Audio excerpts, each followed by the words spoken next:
Hello everyone, আমি তুলি আর আপনাদের সবাইকে স্বাগত জানাই তুলিস কিচেন। আপনারা যদি চ্যানেলে নতুন হয়ে থাকেন অবশ্যই চ্যানেলটাকে সাবস্ক্রাইব করে পাশে থাকবেন। আজকে আমরা বানাবো কাঁচা পাকা আমের আমসত্ত্ব। একদম সহজে শুধুমাত্র আম দিয়ে কিভাবে আমরা এটা বানাই চলুন তাহলে দেখে নেওয়া যাক।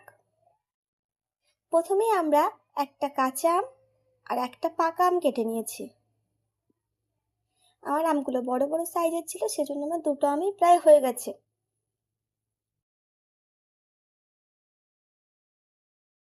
এবার আমরা আমের মধ্যে দিয়ে দেব পরিমাণ মতো জল। অতিরিক্ত জল দেব না, যতটা আম ঠিক ততটাই আমরা জল দিয়ে দেবো এর ভিতরে। 1 চামচ লবণ,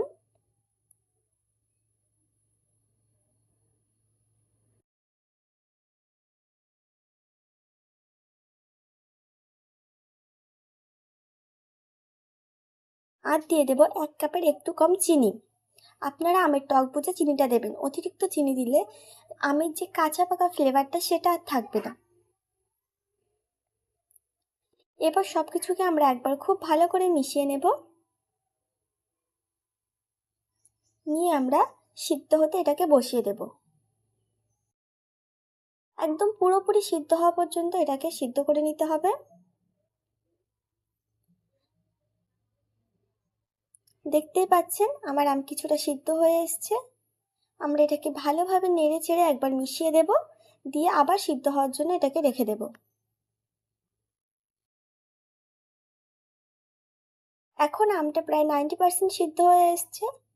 এটাকে খুব ভালো করে চামচ দিয়ে ঘুটে ঘুটে মেশাতে হবে, যাতে এর কোনো দলা দলা ভাব না থাকে।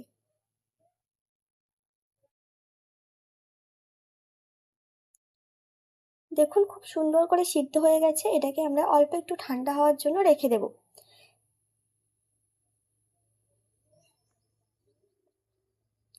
তারপর একটা স্ট্রেনারের মধ্যে আমরা আমগুলোকে ঢেলে দেবো এবং এটাকে খুব ভালো করে ঘুটে ঘুটে আমের পাল্পটা বার করে নেব।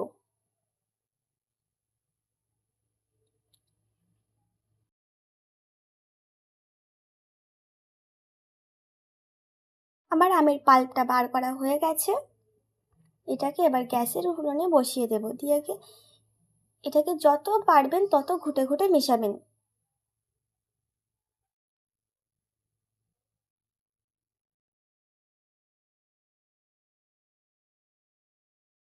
তারপর আমরা দিয়ে দেব কিছুটা সবুজ ফুড কালার আর চিলি ফ্লেক্স।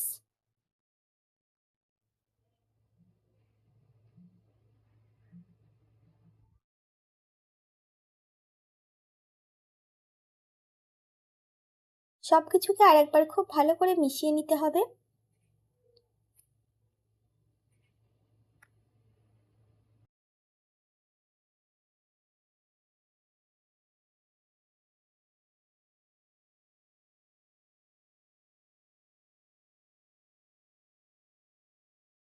তারপরে আমরা একটা স্টিলের থালার ভিতরে তেল স্প্রেড করে নিয়েছি। তেলটাকে হাত দিয়ে খুব ভালো করে পুরো থালাটার গায়ে আমরা লাগিয়ে দেব।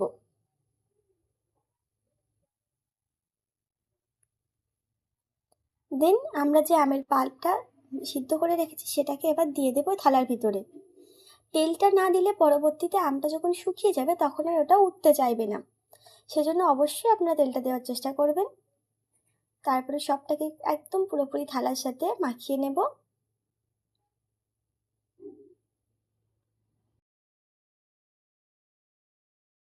দেন এটাকে আমরা দিয়ে দেবো রৌদ্রে। পুরোপুরি 2 দিন থেকে 3 দিন এটা আমাদের রৌদ্রে দিতে হবে।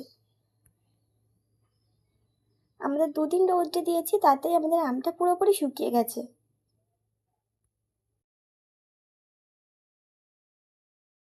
এবার আমরা আমটাকে ছুরির সাহায্যে কেটে খুব সুন্দর করে থালা থেকে তুলে নেব। দেখুন তেলটা দেওয়ার জন্য কত সুন্দর করে উঠে যাচ্ছে।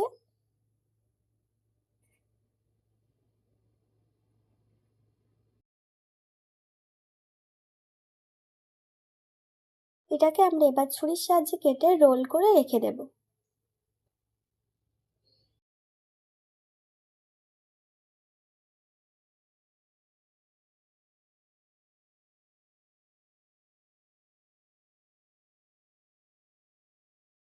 এটা আপনারা চাইলে যে কোনোভাবেই রাখতে পারেন। আমি একটু দেখা ভালো লাগার জন্য এটাকে আমরা রোল করছি।